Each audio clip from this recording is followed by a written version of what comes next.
live the scene of a horrific fatality. A pair of thieves bashed in her front door and started stealing stuff. Protesters gathering outside. Hard to believe it's Winter Weather Awareness Week this week. We started asking questions. Hey everybody, welcome to episode 11 of Working Behind the Screens podcast. I am Nate Harrington, and in a very relaxed state of mind right now, Matt Galka. Matt, what's up, buddy? Nate, I can't complain. Sandwich or a drink or something, man? What are you doing? A cocktail. Yeah, there you go. My backdrop last week was, a messy bed, so I figured I'd switch it up, It's nice, 75, 80 degrees out. Can't complain, man. So depending on when people watch or / listen to this, it's still the middle of winter up in the Northeast and the upper Midwest, so it's going to make a lot of people jealous, buddy. Well, we don't really have winter. We don't really have winter here in the desert, so. I guess not. Not in Phoenix. Yeah. So it's nice.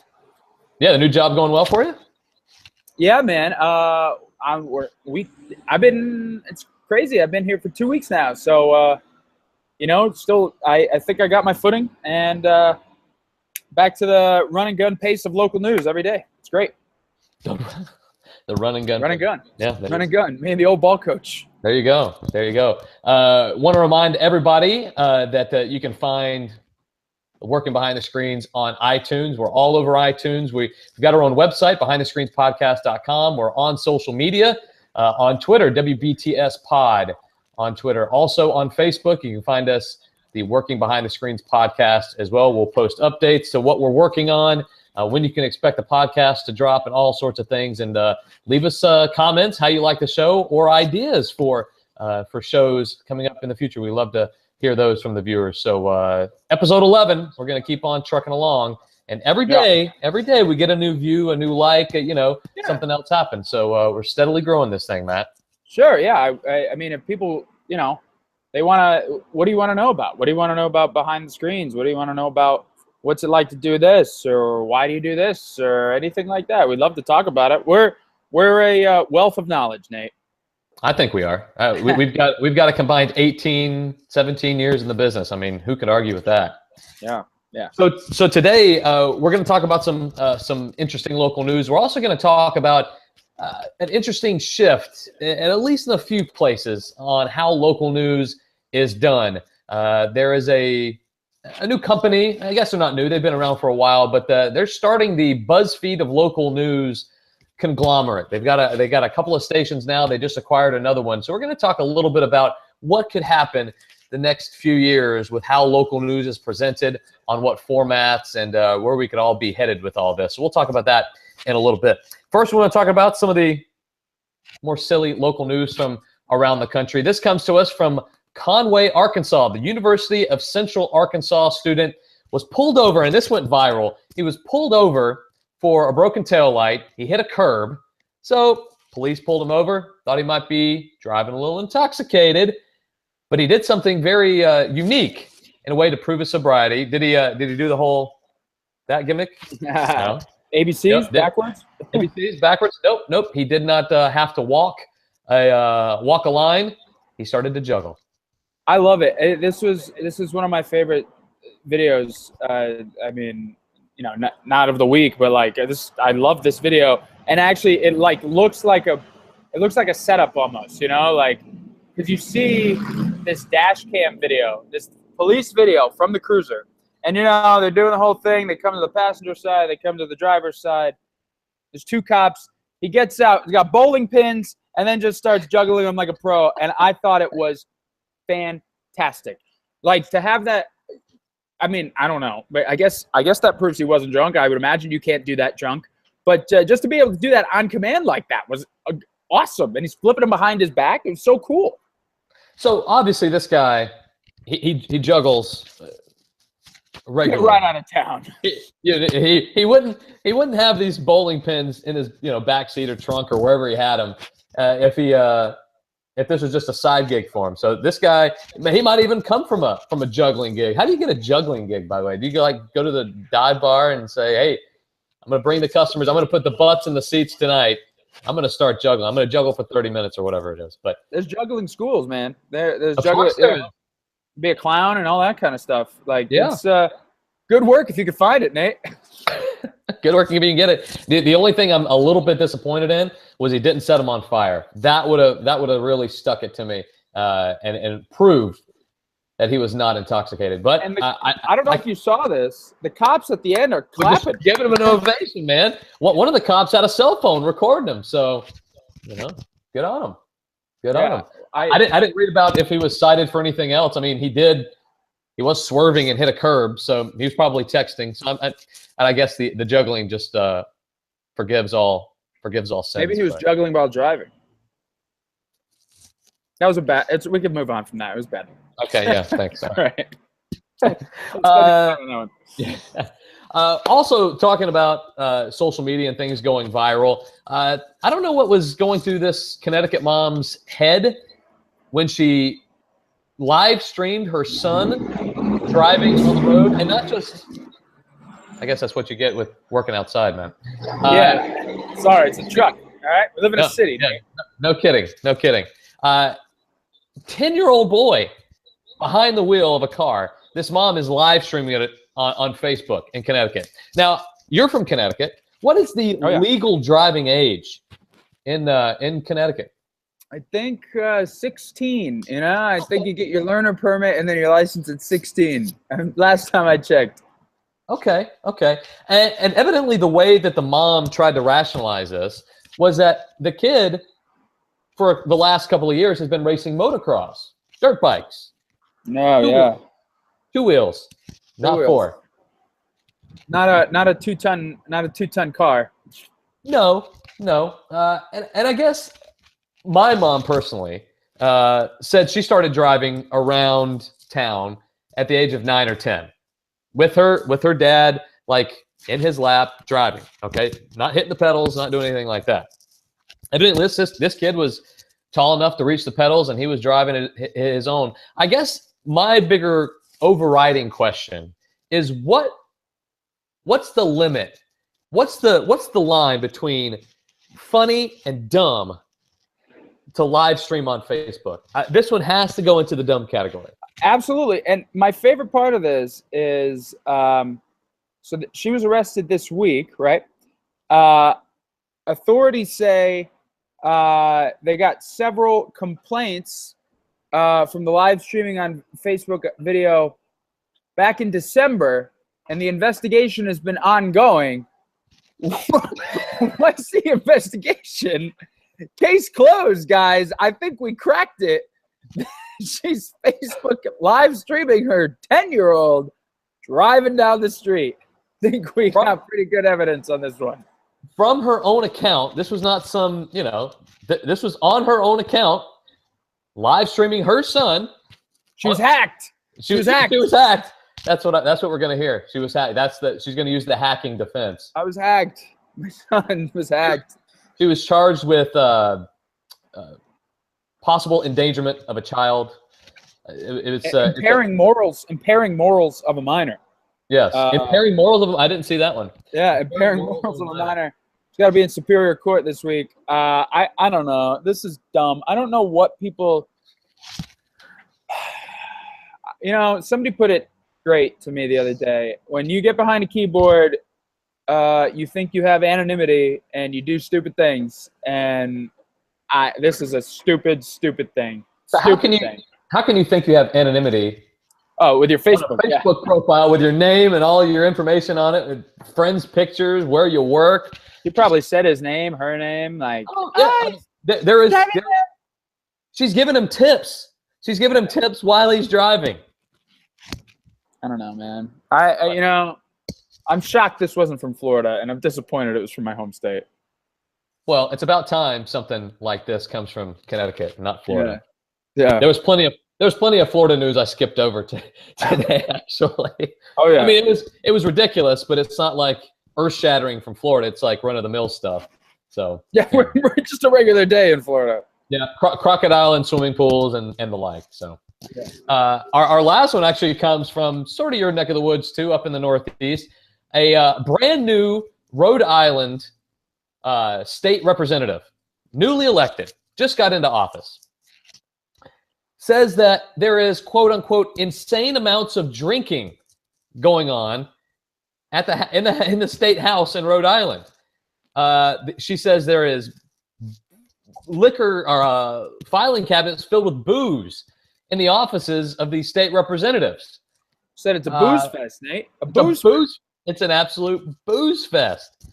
All right. Of course, a lot of the folks there deny it, but still, she had some pretty strong words. She thinks that people are just boozing on the job. She didn't know she was going to have to be a champion beer chugger to be a state legislator. That was a good legislator. That was a good quote. But look,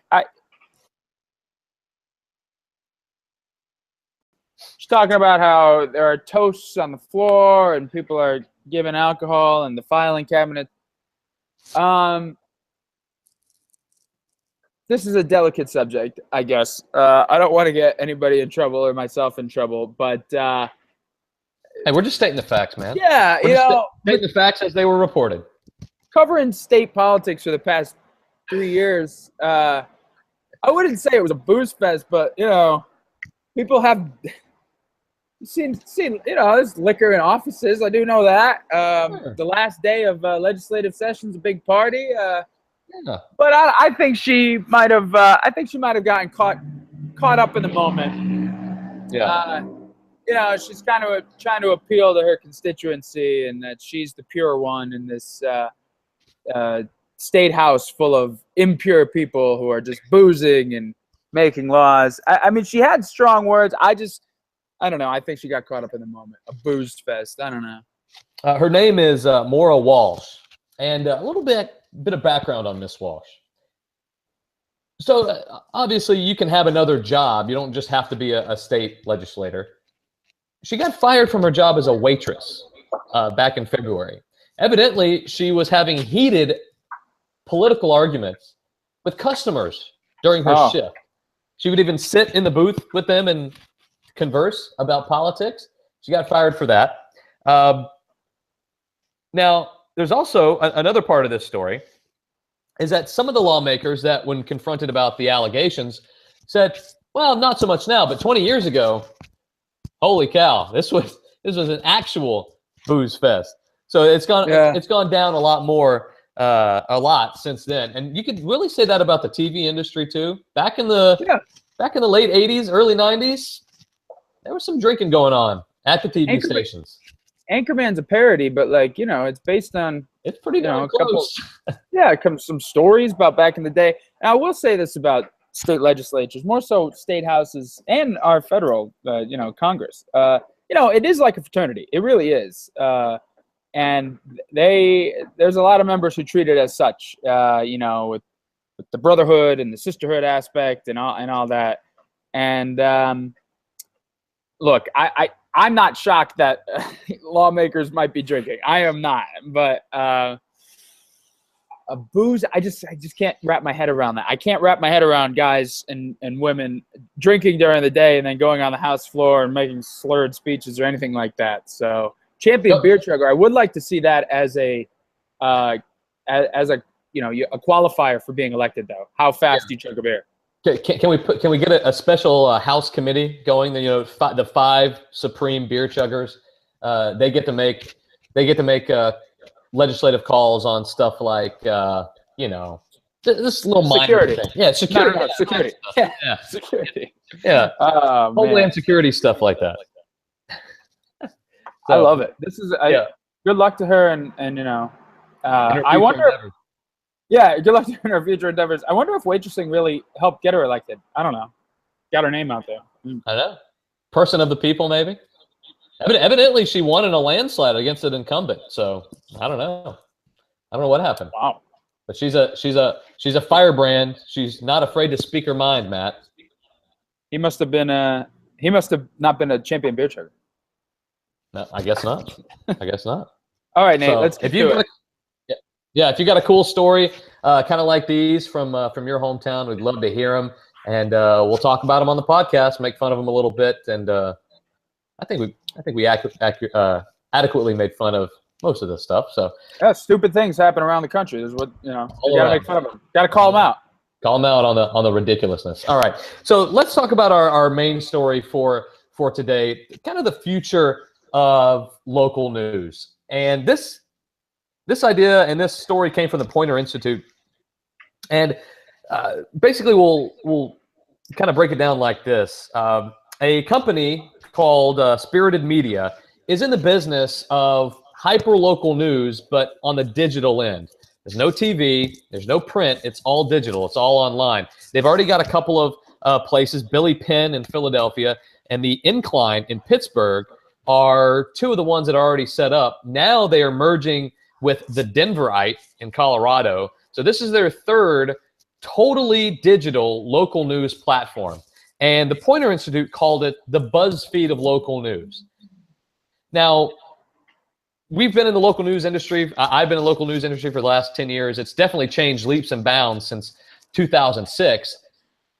But this is a secondary step. So, Matt, do you think they have the idea right? Is this where local news is going? And we'll kind of trampoline off that to some other topics too. Well, yeah, we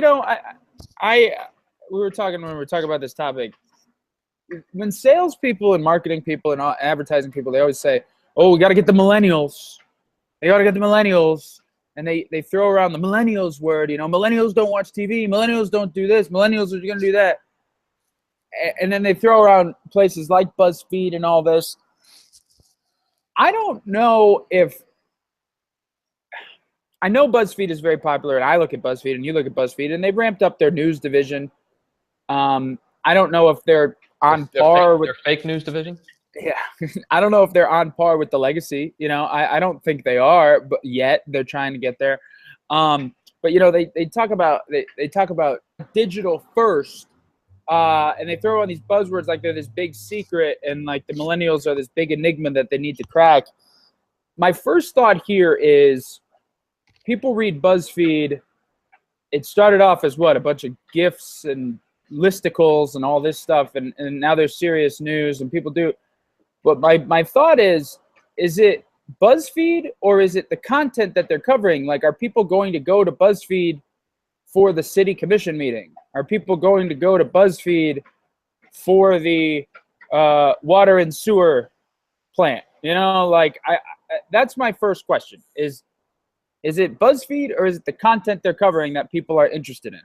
So when they say the BuzzFeed of local news, is that sustainable because of the content that local news covers? Or do millennials care about that kind of stuff? I mean, I think they should. It's important stuff. But, is it the content or is it the creator of the content that's the driving force? So that's my first thought. My second thought is, though, that if they can find a way, which BuzzFeed has, to kind of make the news popular and jump and, while still getting the facts, that's a good move, obviously, because I just made fun of digital first, but eventually we're going to live in a digital first society. And as you and I both agree, it'll be that way as soon as advertisers make sure that the money comes more toward the digital side rather than the TV side, then digital will in fact be first. That's my opinion. Yeah, I agree with that. The drive to get digital in local newsrooms now is, with Facebook Live and with these other non-monetizable, I think I just made up that word, non-monetizable, mediums. You can't monetize Facebook. You can't put ads. I mean, you can put ads on Facebook, I guess, but not news stations don't put ads on Facebook. Even the stuff on our online sites, everybody's got online video that they post to their station's to their station's website, but the only thing you get is a 15 to 30 second commercial. 15 to 30 second commercial, and I guarantee you that 15 to 30 second commercial doesn't cost nearly as much as a 15 to 30 second spot on a normal during a normal course of programming, even during the news hour, during any sort of programming. So they have to find a way to monetize it. The second part about your point, the content of it. Yes, local news is very much if it bleeds, it leads. What's happening at the city commission? What's happening with my contaminated water and all that stuff? And you wouldn't think that millennials care about that stuff now. But in 5 to 10 years, if this model keeps growing and keeps being adopted, these millennials now will be 30-somethings and 40-somethings, and they're going to have to care about it, or they're still going to be living at home, which might happen. But it's not sustainable just to think that millennials are going to be this me first generation that doesn't care about where they live and how they live. They're going to have to, or else they're not going to be able to live in society, I don't think, unless we just go so far in the other direction in the next 10 years. But I don't think we will. So the content is going to have to be the content, but it's how it's produced. So instead of just going to the city commission meeting or the county commission meeting, or doing a story about water contamination, you're doing more of a, okay, this is what happened. You're not really showing it, talking to somebody that it might impact. And I think that gets lost too. I think we're so focused sometimes in local news to just tell you the what happened and where this is going, and we don't follow up enough. We don't need to see the story about the connection in 4 or 5 months when the actions of the committee actually, or the council actually, get enacted. What happens? Who gets impacted? What's going on in that aspect? Another truck, humongous truck, drives by. It was a fire truck. Fire truck this time. Okay, so that breaking local news probably. So you're lucky the sirens were not. Yeah, that's true. So I think it's the content is going to, for local news, is going to stay the same, but it's how it's covered. And we already have a friend that does place where this has kind of been adopted. It is an anchorless news show in Houston. It's called The News Fix. It's on the CW, I think channel 39, CW 39 there. But it's all kind of good video, good storytelling, but there's no anchors. There's hardly any weather or sports. It's all interesting stuff that's happening locally. And I think if they can tap into it and they can make this monetizable and make money from it, I think other places can too. Sure, and I guess it's an irreverent, if you want to call it an irreverent take on local news. How local news is presented. And it's funny that in our generation too, and the way we're supposed to operate is, all right, when you go to a story, you got to put it on social media, you got to tweet about it, Facebook. Don't give it all away. Give them a reason to watch at 5 and 6, but you didn't tweet enough about it at 5, or why am I going to wait till 5? It's this weird, where they don't want you to give it all away. But again, why would people, if they can get it right now, why would they wait till 5, and then you get, well, what if they're not on Twitter? What if they're not on Facebook? So and I didn't even think of, when you brought up a good point that people, 5-10 years from now, millennials are going to be 30 and 40. I didn't even think of that. I don't know why I didn't think of that, but I didn't think of that. But we, in this transition time, I think we're in a weird spot of, we're kind of, the people in the industry right now are kind of guinea pigs in trying to find this special formula that they're looking for to re-tap into the golden age of television, which, it's not going to happen again. It might take a different form, but actually the golden age of TV is not going to happen again. Now, that being said, as I say that, cable TV ratings are off the charts now. I mean, thanks to the president and thanks to the news cycle and all that. I just wonder, and I brought this to your attention too, the other thing that this venture made me think of was Patch.com.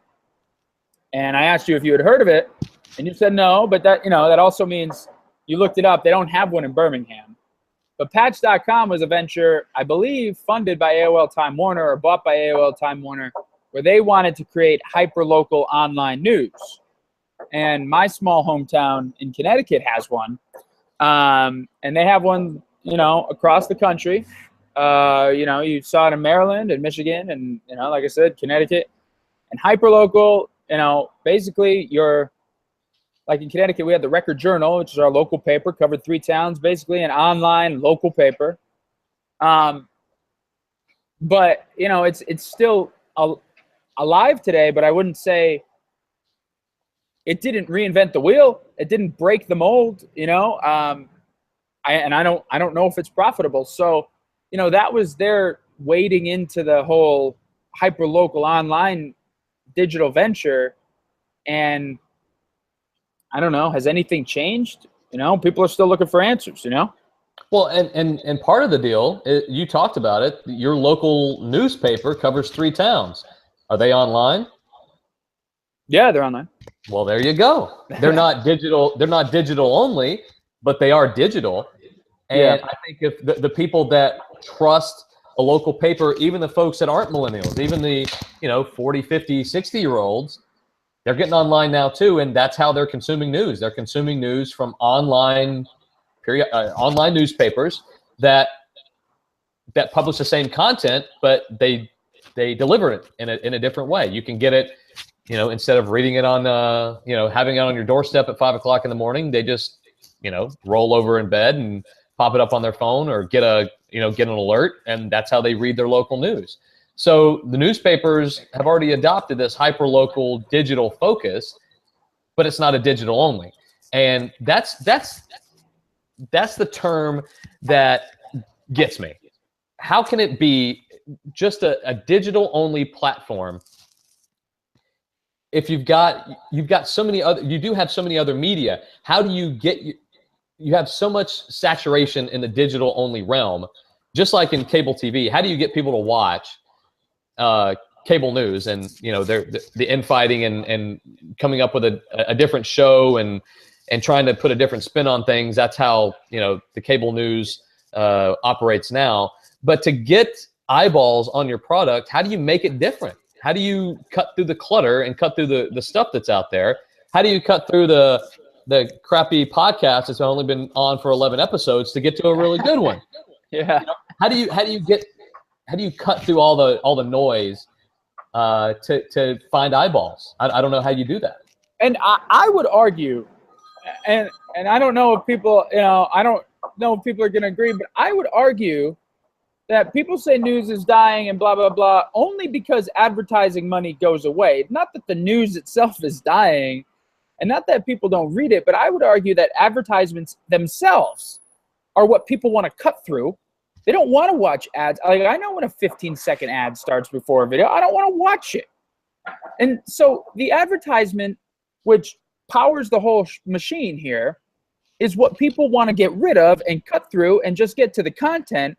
But if you just do that, how do you make money? And that's the paradox. That is the whole thing, that people don't want ads. I mean, you can pay, like, think of music streaming. You could do the free one and then you get ads and people get annoyed, or you can pay to not have ads and people pay to not have ads. So I don't know, how do you get eyeballs? People just want the content. They don't want the other BS. And do they want to pay for that? And if they don't pay for that, you need advertising. So it's this whole web of, and I don't know what the solution is, but I know the advertisements are part of the problem that people don't want to sit through. That's why people DVR things and they fast forward through the commercials. And there you go. There's another thing. I cut the cord. I went cableless about 3 years ago. I love it. We've got Netflix, we've got Hulu, we've got the streaming services. The only thing I don't have that I don't use Apple TV for is my local channels, which all the networks, ABC, NBC, Fox, CBS. So I subscribe to Hulu, I subscribe to Netflix, and I subscribe to these other services because I don't want to watch commercials, but I still get commercials. I want to be able to watch stuff on demand, but I don't, I still have to sit through commercials. I pay $8 a month for Hulu and Netflix. And every time I watch a show, I sit through, I might sit through 8 commercials. Okay. That's just one show. I might, in a whole month that I pay $8 for, okay, I might sit through 100 commercials. That's 8 cents. 8 cents per commercial. That's nuts. Did I do that math right? Yeah, I did. Oh yeah, no, it's great math. 8 cents.